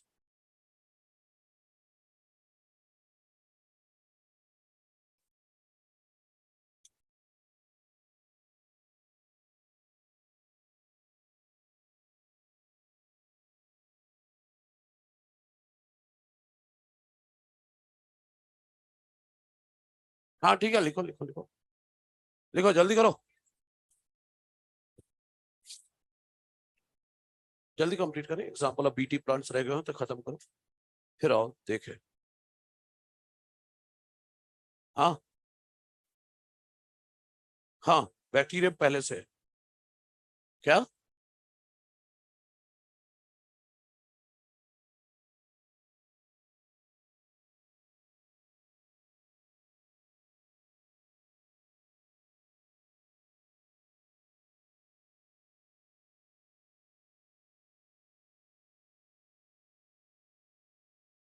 हाँ हाँ ठीक है। एग्जाम्पल ऑफ बीटी प्लांट्स जिनके रह गए मैं बोल रहा हूं लिख लें। एग्जाम्पल ऑफ बीटी प्लांट्स मैं बोल रहा हूं लिखें। पहला है BT cotton. Example of BT plants में एक है बीटी कॉटन, एक है बीटी कॉर्न। क्या? जल्दी लिखना पड़ेगा बच्चे, मैं वहां से यहां तक लिख डाला है ना, लेंथ देख। फिर मैं ये सब लिख डाला और तू वहीं फंसा रह गया, है ना। हाँ ठीक है भाई। एग्जाम्पल ऑफ बीटी प्लांट्स में क्या क्या लिखा? BT cotton, BT corn, BT potato, BT potato, BT tomato, BT brinjal, BT rice, BT brinjal, BT rice, BT soybean. ठीक है। अब सुनिए, इस चैप्टर का सबसे क्रूशियल टॉपिक जो दिमाग हिला दे, ध्यान से, लापरवाही करी तो सब गड़बड़ हो जाना है। तो चलिए देखते हैं।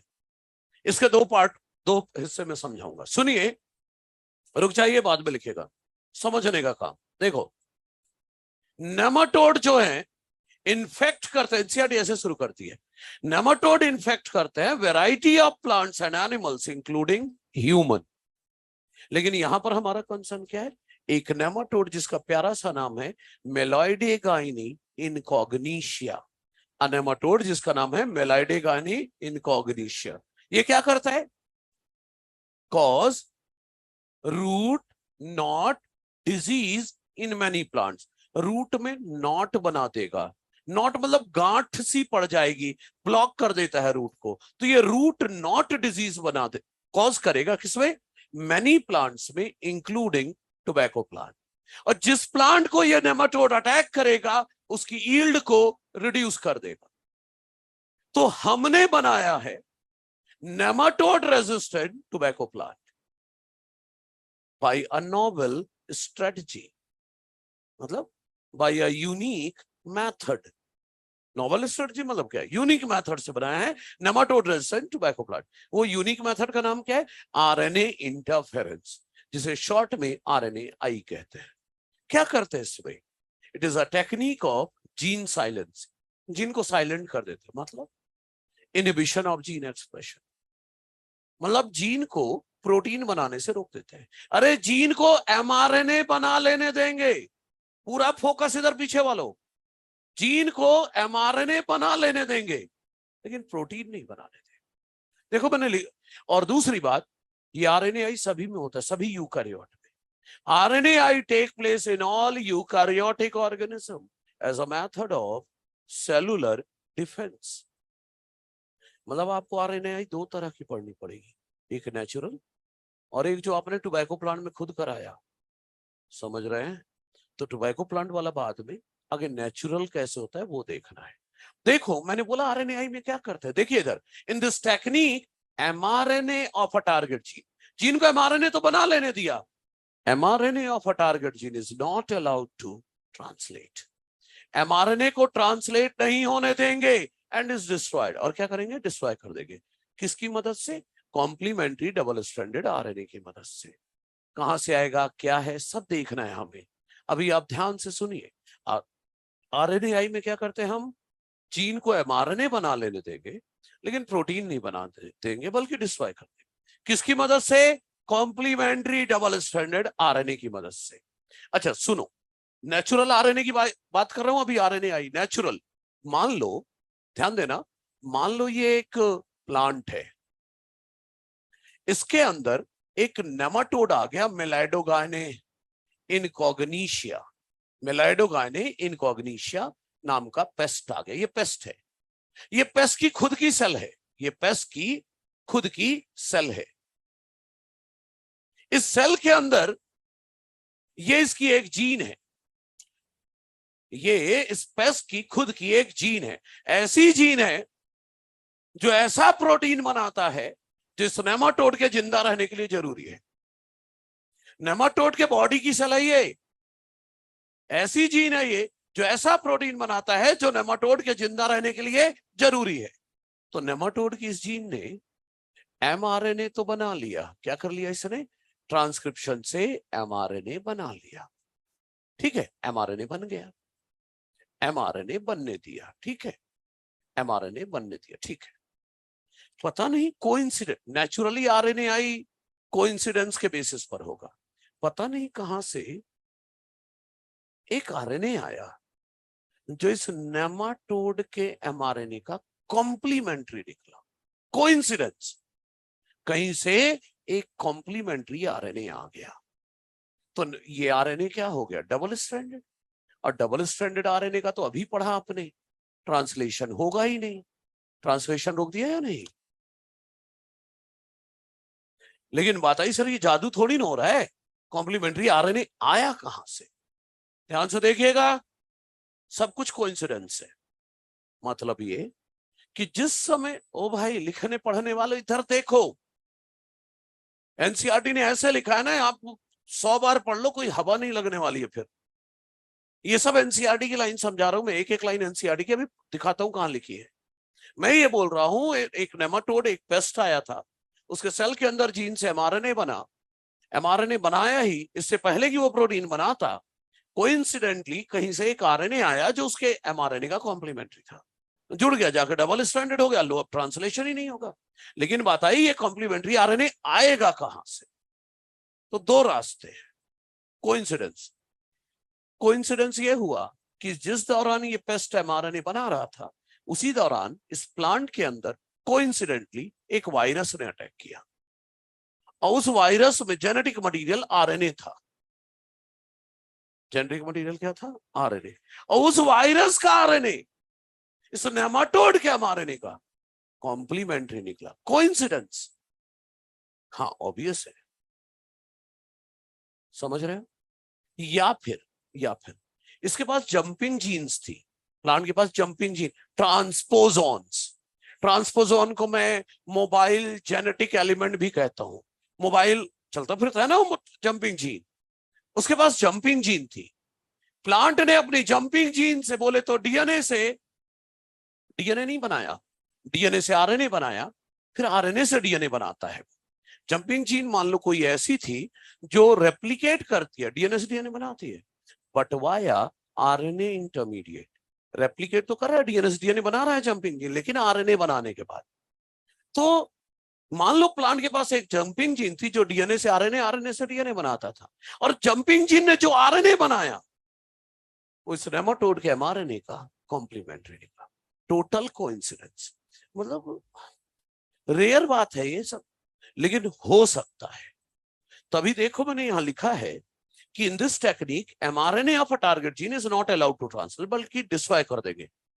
वो डिस्ट्रॉय कैसे हुआ अभी शॉर्ट में बता रहा हूं मैं आरएनए, अभी जो टोबैको वाला बताऊंगा तो पूरा डिटेल में बताऊंगा, तो वहां देख लेना कैसे डिस्ट्रॉय होगा by complementary double stranded RNA.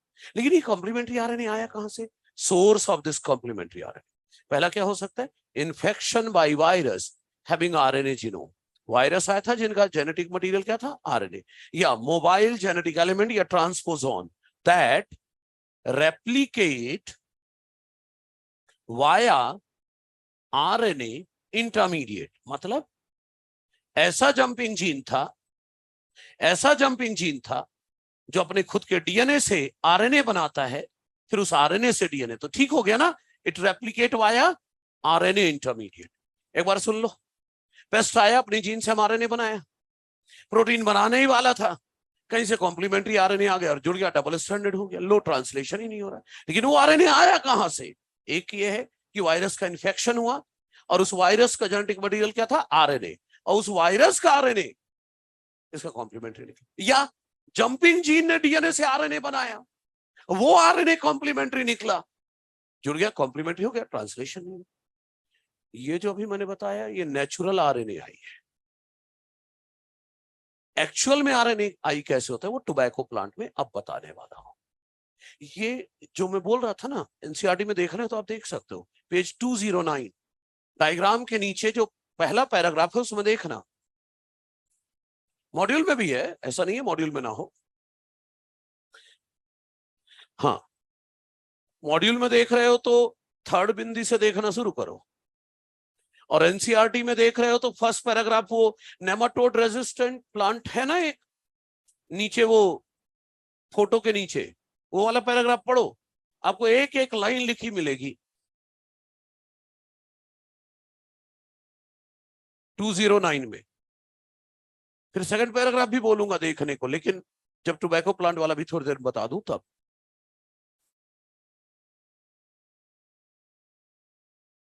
Infection, आप तो जहां पर आरएनए आई बोल्ड में लिखा है ना एनसीईआरटी में, उसके आगे से पढ़ो, सब समझ में आ जाएगा।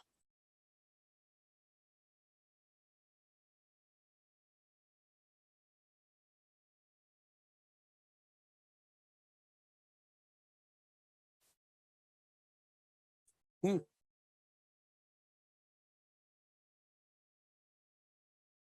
हाँ तो प्लांट नहीं बनाया ना, प्लांट में ही तो आरएनए की अवेलेबिलिटी हुई, या तो उसकी खुद की जंपिंग जीन से या वायरस के आरएनए से।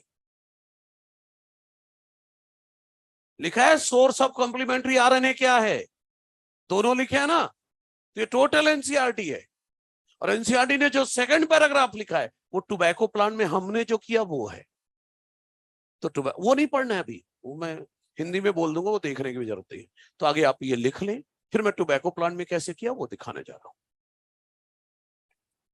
ये डायग्राम की वैसे तो जरूरत नहीं है, क्योंकि अभी आप थोड़ी देर में डिटेल में आरएनए आई देखने वाले हो, फुल फ्लेश डायग्राम आएगा, ये तो शॉर्टकट था। ठीक है, थ्योरी जरूर लिख लें, है तो एनसीईआरटी ही। हाँ, ट्रांसलेशन को रोकना, बातें करके नहीं लिखो, जल्दी लिखो।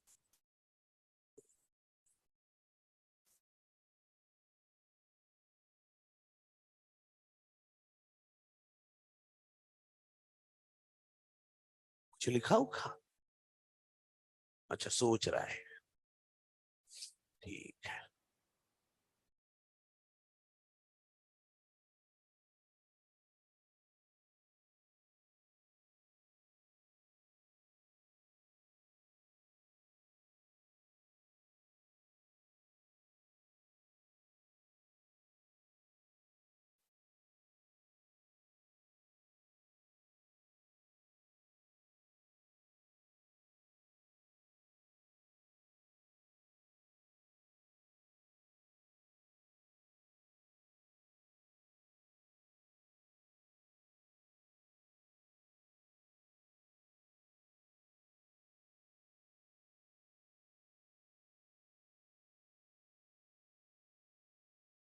बस सेल का ही, सेल के अंदर ही तो हो रहा है डिफेंस, और क्या।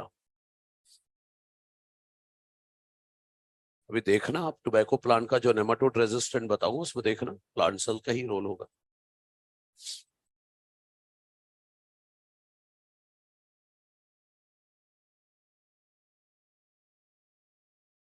तो ये चैप्टर कब खत्म होगा, कल के बाद हो सकता है, 15-20 मिनट का बचे, बस हो गया।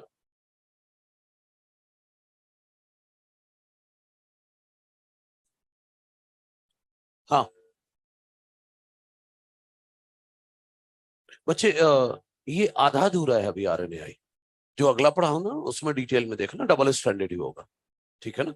एनसीईआरटी नीट में आ भी चुका है एक बार, तो कॉम्प्लीमेंट्री डबल स्टैंडर्ड आरएनए, यहाँ पर क्लियरली नहीं दिख रहा वो सब कुछ, डिटेल प्रोसेस जब बताऊंगा तब दिखेगा डबल स्टैंडर्ड आरएनए।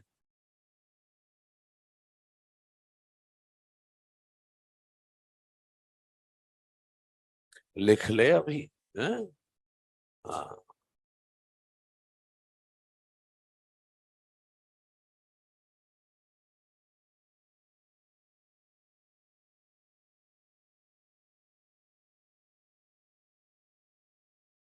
लिख रहा है, सोच रहा है, बड़ा जल्दी लिख लिया इस बार।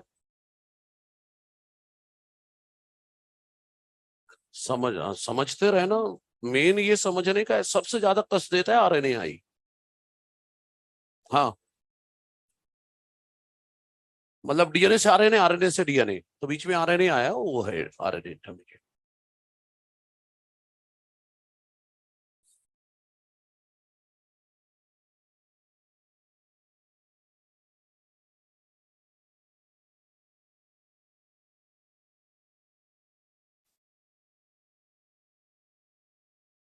हाँ, इन्फेक्शन की बात कर रहे हो, मैनिफेस्टेशन या इन्फेक्शन? हाँ, वो इन्फेक्शन की बात कर रहे हैं, वो प्लांट के अंदर जाके रहने लगेगा, अपना घर बना लेगा वहां रहने के लिए, कि वहीं रहते हैं। हाँ, मतलब ट्रांसपोजोन क्या है? जीन है बोले तो, डीएनए है, तो डीएनए से डायरेक्ट डीएनए नहीं बना रहा, आगे डीएनए से आरएनए, फिर डीएनए, तो आरएनए इंटरमीडिएट बना, वो है।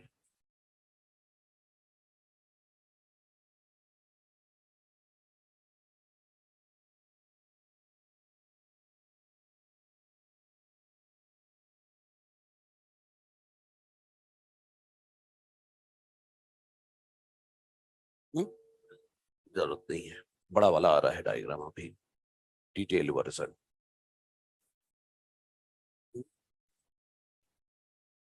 हाँ ठीक है।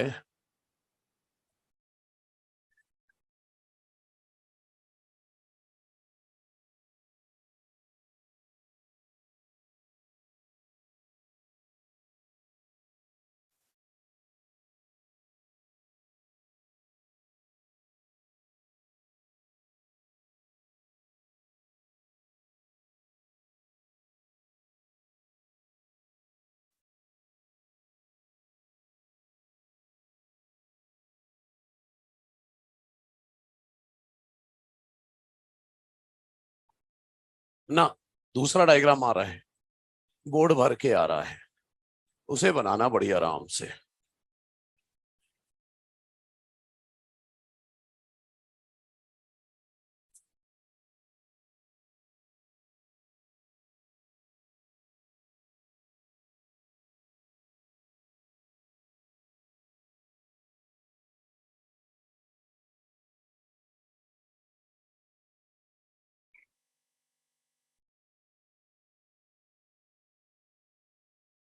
ऐसे नहीं, फुल प्लस बनेगा बोर्ड में, लैंडस्केप में बनेगा। यही तो बोल रहा हूँ कि अलग ही है। हाँ,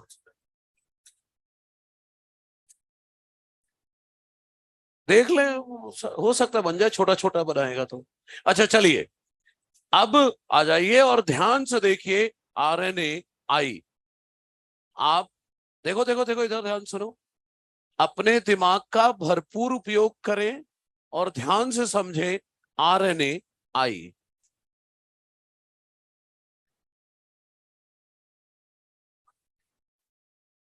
तो लिखना भाई।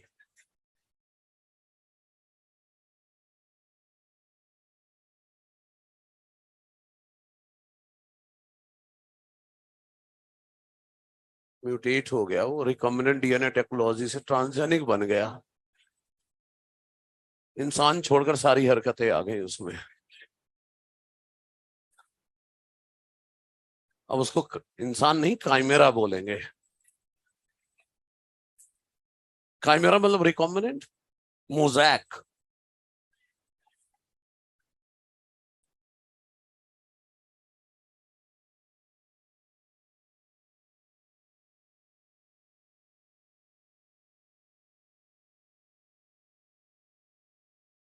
ठीक है, चलिए आइए, अब दूर वालों, थोड़ा कष्ट दे लेना अपनी आंखों को और दिमाग को थोड़ी देर के लिए। हाँ, 10-15 मिनट बिल्कुल आंखें इधर उधर हिलनी नहीं चाहिए, पूरा ध्यान बोर्ड की तरफ रखोगे तभी समझ में आएगा ये। मतलब अच्छे अच्छे भी हिल जाते कि ये हो क्या रहा है, अब सोचते बस कॉम्प्लेक्सिटी पहुंच गई, बस होने वाला है, अब बाद में पता चलता है अभी तो और है आगे, इसलिए बहुत अलर्ट हो। अभी क्या है, अभी तो कुछ है ही नहीं। हाँ चलिए, ओके, रेडी, बिल्कुल ध्यान से, हाँ बिल्कुल लापरवाही नहीं। ओके, उधर चलते हैं, इधर आओ। ये नेमाटोड की स्पेसिफिक जीन है। ये ऐसी जीन है नेमाटोड की जो ऐसा प्रोटीन बनाता है जो नेमाटोड के सर्वाइवल के लिए जरूरी है। यहां पर है प्रमोटर, यहां पर है टर्मिनेटर। 5 से 3 वाला स्ट्रैंड है कोडिंग स्ट्रैंड, 3 से 5 वाला है टेम्पलेट स्ट्रैंड। मतलब नीचे वाले स्ट्रैंड से ही आरएनए बनेगा ना, यही टेम्पलेट है, इससे आरएनए बनेगा। और जो आरएनए बनेगा उसे क्या बोलोगे? Normal RNA, sense RNA. अच्छा सुनिए, मान लो ये नेमाटोड है, मेलाइडोगाइनिन कॉग्निशिया है। नेमाटोड की बॉडी के अंदर जो सेल्स हैं उसकी ये जीन है। नेमाटोड की सेल के अंदर की ये उसकी खुद की जीन है जो ऐसा प्रोटीन बनाता है जिसके सर्वाइवल के लिए जरूरी है। आपको जीन का नाम नहीं लिख रहा है, मुझे जीन का नाम भी पता है, MyCRT है, जरूरत नहीं है। एनसीईआरटी ने नेमाटोड स्पेसिफिक जीन टर्म ही यूज किया है। तो नेमाटोड की बॉडी सेल्स के अंदर ये एक जीन है जो ऐसा प्रोटीन बनाती है जिसके सर्वाइवल के लिए बहुत जरूरी है। ठीक, अपने पड़ोसी वाले को भी बोल लिखना बंद कर दे, टोटल सिर्फ पूरा फोकस बोर्ड में। अब इस जीन की, नेमाटोड की इस जीन की 2 कॉपी मैं बनाने वाला हूं आर्टिफिशियली। नेमाटोड की इस जीन की 2 कॉपी आर्टिफिशियली मैं तैयार करने वाला हूं। एक एज सच, सब कुछ ऐसा ही, और दूसरी कॉपी जिसमें प्रमोटर और टर्मिनेटर बदल दूंगा। तो 2 कॉपी बनाऊंगा, एक एज सच और एक में प्रमोटर टर्मिनेटर की पोजीशन बदल के। तो चलो आगे वो 2 जीन बना लेते हैं। देखो, उस जीन की 2 कॉपी, एक कॉपी ये रही नॉर्मल वाली, ये 5 से 3, ये 3 से 5, ये प्रमोटर, ये टर्मिनेटर 5 से 3 कोडिंग स्ट्रैंड, और 3 से 5 टेम्पलेट स्ट्रैंड। सही है, as normal as it is बना ली मैंने आर्टिफिशियली, और इसी जीन की एक कॉपी और बनाई। सब कुछ वैसा ही रखूंगा, ऊपर 5 से 3, नीचे 3 से 5, बस प्रमोटर और टर्मिनेटर की पोजीशन बदल दी। बदल दिया तो कोडिंग की जगह ये टेम्पलेट हो गया, ये टेम्पलेट स्ट्रैंड हो गया, और ये टेम्पलेट की जगह कोडिंग स्ट्रैंड हो गया। नेचुरल आरएनएआई में हम कोइंसिडेंस के भरोसे बैठे थे कि शायद कुछ आ जाए, कॉम्प्लीमेंट्री काम चल जाए। भरोसे नहीं बैठना है, जुगाड़ हम खुद ही करने वाले हैं। तो नेमाटोड की उस जीन की 2 कॉपी बना ली, और एग्रोबैक्टीरियम की मदद से, बोले तो टीआई प्लाज्मिड वेक्टर की मदद से, ये दोनों कॉपी भेज दिया टोबैको प्लांट सेल में। कहां पहुंच गई जीन? टोबैको प्लांट में। अपना काम खत्म। वो सोर्स चाहिए था ना, वो हमने कर दिया जुगाड़। अब टोबैको प्लांट खुद करेगा जो करना है। एक बार दोबारा उस जीन की 2 कॉपी बनाई, एक नॉर्मल और एक प्रमोटर टर्मिनेटर बदल के, और दोनों जीन बनाकर डाल दिया टोबैको प्लांट में with the help of agrobacterium vector. या बोलो एग्रोबैक्टीरियम वेक्टर कौन है? Ti plasmid. देखो ना मैंने लिखा है, a nematode specific gene introduce into host plant by using agrobacterium, मतलब टीआई प्लाज्मिड की मदद से। तो ये दोनों जीन कहां पहुंच गई? टोबैको प्लांट सेल में। सेल के अंदर जाकर ये वाली जीन जब ट्रांसक्रिप्शन करेगी तो ये तो नॉर्मल आरएनए बनाएगा। टेम्पलेट 3 से 5 वाला ही है, तो ये तो नॉर्मल आरएनए बनाएगा, दैट इज सेंस आरएनए। ये क्या बनाएगा? Sense RNA. लेकिन इधर तो टेम्पलेट ऊपर वाला स्ट्रैंड है, ऊपर वाला स्ट्रैंड टेम्पलेट है, तो ये क्या बनाएगा? Anti sense RNA. ये बनाएगा anti sense RNA, anti sense RNA. और ये दोनों कॉम्प्लीमेंट्री है। एक ही जीन की 2 कॉपी है, इधर नीचे वाले स्ट्रैंड से बन रहा है, उधर ऊपर वाले से, तो दोनों कॉम्प्लीमेंट्री है। बेस पेयरिंग हो गई और हो गया RNA double stranded. Being complementary become double stranded. Double stranded हो गया बेस पेयरिंग करके, डबल स्ट्रैंडेड हो गया। तो ये लो डबल स्ट्रैंडेड आरएनए बन गया। देखो हम यूकैरियोट हो कोई या प्रोकैरियोट हो, आरएनए कैसा पाया जाता है? Single stranded. जैसे ही टोबैको प्लांट सेल में डबल स्ट्रैंडेड आरएनए बना, प्लांट को पता चला कुछ गड़बड़ है भाई, क्योंकि अपने पास तो सिंगल स्ट्रैंडेड आरएनए है और डबल स्ट्रैंडेड आरएनए आ गए, कुछ तो गड़बड़ है, चलो इसे डिस्ट्रॉय करो। तो टोबैको प्लांट सेल में एक डाइसर प्रोटीन है जो कि एक तरह की राइबोन्यूक्लियेज एंजाइम है। क्या है? राइबोन्यूक्लियेज एंजाइम है जो इस डबल स्ट्रैंडेड आरएनए को काट डालेगी।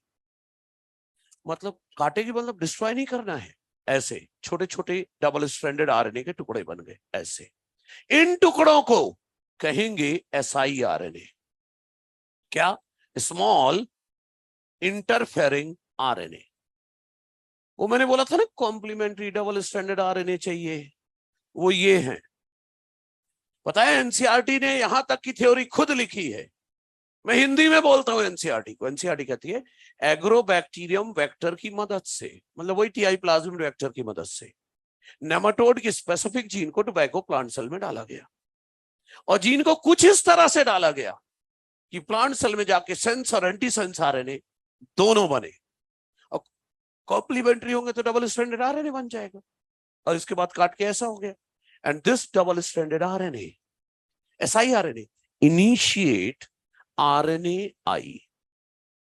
ये जो कॉम्प्लीमेंट्री डबल स्ट्रैंडेड आरएनए है, ये शुरुआत करेगा आरएनए आई की। इतनी एनसीईआरटी ने लिखा है। अब मुझे एनसीईआरटी के बियॉन्ड ना जाना तो बस हो गया, रुक गया। लेकिन पता ही नहीं फिर रुकेगा कैसे वो, तो कनेक्ट करना पड़ेगा मुझे। तो थोड़ा गौर करिए, देखिए ध्यान से, ध्यान से। ये मान लो प्लांट है, एक एग्जांपल के थ्रू समझा रहा हूं। ये प्लांट सेल है, ये प्लांट सेल है, चीजों को कनेक्ट कर रहा हूं। इसके अंदर कौन आके बैठ गया है? वो मेलेडोगाने इनकॉग्निशिया। ये वही प्लांट सेल है जिसमें एसआई आरएनए बन चुका है। क्या बन चुका है? SI RNA. प्लांट सेल आया, प्लांट सेल में एसआई आरएनए बन चुका है, इतनी तैयारी प्लांट सेल करके बैठा है। नेमाटोड आया घूमते फिरते, चलो चलते हैं प्लांट के अंदर, न्यूट्रिशन लेंगे और फिर ट्रांसक्रिप्शन ट्रांसलेशन करेंगे। तो वो न्यूट्रिशन यहां से लेने लगा, प्लांट सेल से न्यूट्रिशन सक कर रहा है, न्यूट्रिशन खींचे जा रहे हैं। उसे पता ही नहीं चला कि कब एसआई आरएनए निकल गया। क्या चला गया? SI RNA. और थोड़ा सा थोड़ा ही ना बन रहा है, ये तो लगातार बन रहा है, तो ढेरों एसआई आरएनए। तो न्यूट्रिशन के चक्कर में एसआई आरएनए पहुंच गया। कहां पहुंच गया? फाइनली सेल्स में। अब सेल में पहुंचा तो नेमाटोड को लगा यार डबल स्ट्रैंडेड आरएनए, एबनॉर्मल बात है भाई डबल स्ट्रैंडेड आरएनए। उसने बोला चलो जुगाड़ करो, इसको काटो पीटो डिस्ट्रॉय करो। तो देखो अब नेमाटोड लगा इसके पीछे कि कुछ करो इसका। तो अब करो कुछ ऐसा, तो क्या करने लगा वो? देखो ध्यान से देखिएगा। Multi component nucleus enzyme complex. Multi component मतलब ढेर सारी एंजाइम का एक कॉम्प्लेक्स जुड़ गया, ढेर सारी एंजाइम का एक कॉम्प्लेक्स जुड़ गया। किससे? एसआई आरएनए से। ढेर सारी एंजाइम का एक कॉम्प्लेक्स जुड़ गया एसआई आरएनए से, उनमें से कुछ एंजाइम न्यूक्लियस है। और जब ढेर सारी एंजाइम का कॉम्प्लेक्स जुड़ गया एसआई आरएनए से, तो जो बना उसे कहते हैं रिस्क, RISC। रिस्क क्या है? RNA induced silencing complex. क्या बन गया? आरएनए इंड्यूस्ड साइलेंसिंग कॉम्प्लेक्स बन गया। अच्छा चलो बन गया तो दिखाओ अब इधर। ये लो, ये थे एसआई आरएनए। कहां हो रहा है ये सब? नेमाटोड के सेल के अंदर। ध्यान देते रहे ना, नेमाटोड के सेल के अंदर हो रहा है। ये एसआई आरएनए बन गए थे। आपको पता है एसआई आरएनए में एक स्ट्रैंड सेंस आरएनए का है, एक स्ट्रैंड एंटी सेंस आरएनए का ये तो पता है, एक स्ट्रैंड सेंस आरएनए का है, एक स्ट्रैंड एंटी सेंस आरएनए का है। तो ये एसआई आरएनए ही तो है। मैंने बोला एसआई आरएनए से ढेर सारी एंजाइम का एक कॉम्प्लेक्स जुड़ गया। लो लाल रंग से ना, अब हरा बनेगा। हरे रंग का एक एंजाइम का कॉम्प्लेक्स जोड़ दिया मैंने। बार बार थोड़ा लिखूंगा multi component nucleus enzyme complex, short में लिख रहा हूं एंजाइम कॉम्प्लेक्स जुड़ गया। क्या जुड़ गया? एंजाइम कॉम्प्लेक्स, ढेर सारी एंजाइम का एक कॉम्प्लेक्स जुड़ गया, जिसमें कुछ एंजाइम न्यूक्लियस है। और ये जो फोटो बनी इसका नाम है, या स्ट्रक्चर बना आरएनए इंड्यूस्ड साइलेंसिंग कॉम्प्लेक्स। क्या बन चुका है? रिस्क। अच्छा ठीक है, रिस्क के अंदर जो न्यूक्लियस एंजाइम है, रिस्क के अंदर जो न्यूक्लियस एंजाइम है, उसकी प्रॉपर्टी है कि उसे जब भी डबल स्ट्रैंडेड आरएनए मिलता है, सेंस आरएनए को काट के खत्म कर देता है। जब भी न्यूक्लियस को डबल स्ट्रैंडेड आरएनए मिलता है, सेंस आरएनए को काट के डिस्ट्रॉय कर देता है। तो ठीक है, sense RNA is degraded, sense RNA को खत्म कर दिया गया। तो क्या बचा? सिर्फ एंटी सेंस आरएनए। मतलब रिस्क में बचा अब केवल anti sense RNA, anti sense RNA बचा, राइट? अच्छा, तो एंटी सेंस आरएनए बचा। अपने पैर में खुद ही कुल्हाड़ी मार ली उसने। देखते जाओ आप, बस कुल्हाड़ी लगने वाली है उसको। वो तो बड़ा खुश हो रहा है कि मैंने आरएनए काट डाला डबल स्ट्रैंडेड। इधर देखिए क्या बचा है अब? Risk with only anti sense RNA, यही बचा है। पता है मैं इसे क्या बोलता हूं? इसे मैं कहता हूं एक्टिवेटेड रिस्क। इसे क्या बोलता हूं? Activated risk. क्यों कहता हूं अभी आपको दिखने वाला है। ध्यान से सुनना, नेमाटोड की सेल के अंदर वो बड़ा खुश हो रहा, डबल स्ट्रैंडेड को आरएनए को काट के मैंने सिंगल स्ट्रैंडेड कर दिया। अब देखो आप, नेमाटोड की जिस सेल में ये सब झमेला चल रहा है, उसी सेल में वो रिसोर्स लेकर ट्रांसक्रिप्शन ट्रांसलेशन भी तो करना चाहता है। तो ट्रांसक्रिप्शन किया अपने जीन से, तो ट्रांसक्रिप्शन करेगा तो ये क्या टेम्पलेट स्ट्रैंड 3 से 5 ये क्या बनाएगा? MRNA, that is sense RNA. Nematode ने क्या बनाया अपने लिए? Sense RNA. किस सेल में? उसी सेल में। कुछ गड़बड़ लगा क्या? नहीं पता चला? ये सेंस है और वो इसी जीन का एंटी सेंस है। ओ भाई, ये जीन वो सारी जीन एक ही तो है, तो इसने तो सेंस बना दिया, वहां एंटी सेंस लेकर घूम रहा है। कॉम्प्लीमेंट्री है, जहां कॉम्प्लीमेंट्री होगा आके जुड़ जाएगा। आ जाओ देखो, ये नेमाटोड का सेंस आरएनए है, ये नेमाटोड का सेंस आरएनए है, और ये इसके कॉम्प्लीमेंट्री है, जाके जुड़ गया। बीइंग कॉम्प्लीमेंट्री,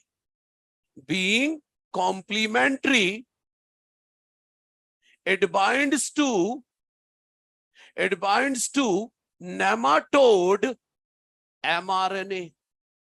चलो जुड़वाते हैं। इधर देखिए सभी, नेमाटोड ने जो आरएनए बनाया है वो सेंस आरएनए ही तो है। मान लो ये सेंस आरएनए का ये वाला पार्ट इस एंटी सेंस के कॉम्प्लीमेंट्री है, तो ये आकर यहां आकर जुड़ गया। अकेले थोड़ी ना जुड़ा है, वो तो पूरा रिस्क आया है। और ये तो डबल स्ट्रैंडेड आरएनए है, और याद है रिस्क की न्यूक्लियस एंजाइम, जब भी डबल स्ट्रैंडेड आरएनए मिलेगा, सेंस आरएनए को काट के डिस्ट्रॉय कर देगा। समझे क्या? Nematode mRNA is broken into fragments and destroyed। Destroy कर दिया गया। मतलब नेमाटोड की जीन की क्या हो गई? Silencing. The gene of nematode get silenced।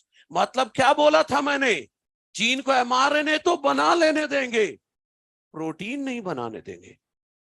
जो घबरा गए एक बार दोबारा देखें, 1-2 मिनट के अंदर कंप्लीट करते हैं। वो देख, उसको देख, ज्यादा जरूरी है जाना, है ना। ये सब तो क्या अगले साल भी पढ़ा जा सकता है। अच्छा सुनो, वापस 2 मिनट के अंदर चीजें पूरी रीकैप, क्योंकि वो ज्यादा जरूरी है अभी। देखो, नेमाटोड की बॉडी के अंदर ये जीन थी, बिल्कुल आराम से। नेमाटोड के अंदर ये जीन थी, खुद की उसकी है। इसी जीन की 2 कॉपी हमने तैयार करी, 2 कॉपी हमने तैयार की आर्टिफिशियली, एक एज सच और एक में प्रोमोटर टर्मिनेटर बदल दिया। सही है, बदल दिया, ठीक है। और डाल दिया एग्रोबैक्टीरियम की मदद से, टोबैको प्लांट को दे दिया। टोबैको प्लांट के अंदर जाकर इसने क्या किया, सेल के अंदर सेंस आरएनए बनाया, उसने एंटी सेंस आरएनए। दोनों कॉम्प्लीमेंट्री थे, डबल स्ट्रैंडेड हो गया। डबल स्ट्रैंडेड आरएनए होना एबनॉर्मल बिहेवियर, अनयूजुअल है। तो वहां डाइसर प्रोटीन थी प्लांट में, प्लांट सेल में, राइबोन्यूक्लियस एंजाइम, उसने इस डबल स्ट्रैंडेड आरएनए के छोटे छोटे टुकड़े कर दिए। इसे क्या बोला हमने, si RNA. SI RNA plant cell में था, नेमाटोड न्यूट्रिशन ले रहा था, तो साथ में एसआई आरएनए ले गया। न्यूट्रिशन के था साथ एसआई आरएनए पहुंच गया, कहां पहुंच गया, सेल में। तो नेमाटोड को पता चला, अरे ये तो गड़बड़ हो गया। तो उसने क्या किया, ढेर सारी एंजाइम का कॉम्प्लेक्स, जिसमें कुछ एंजाइम न्यूक्लियस है, को एसआई आरएनए से जुड़वा दिया कि चलो इसे काटते हैं।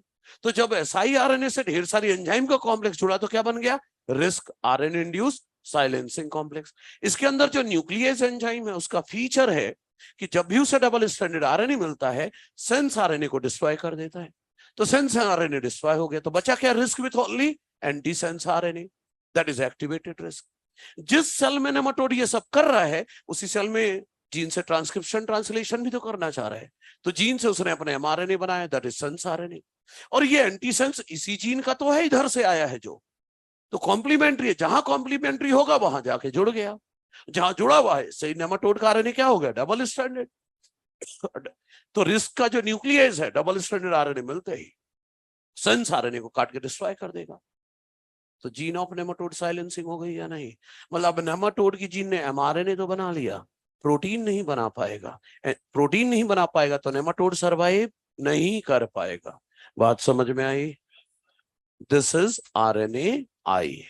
अगली क्लास में मॉड्यूल और एनसीईआरटी दोनों रखिएगा, सही है।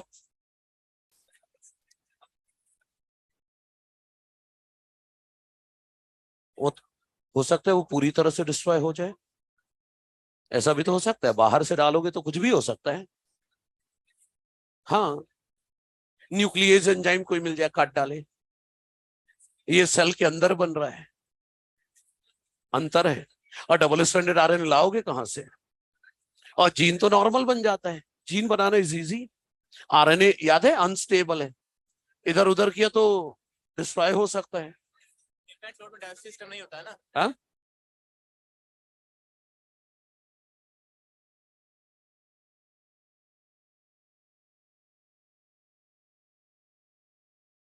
तो ऑनलाइन वालों बस हो गया, बना लेना इसको, बाय बाय।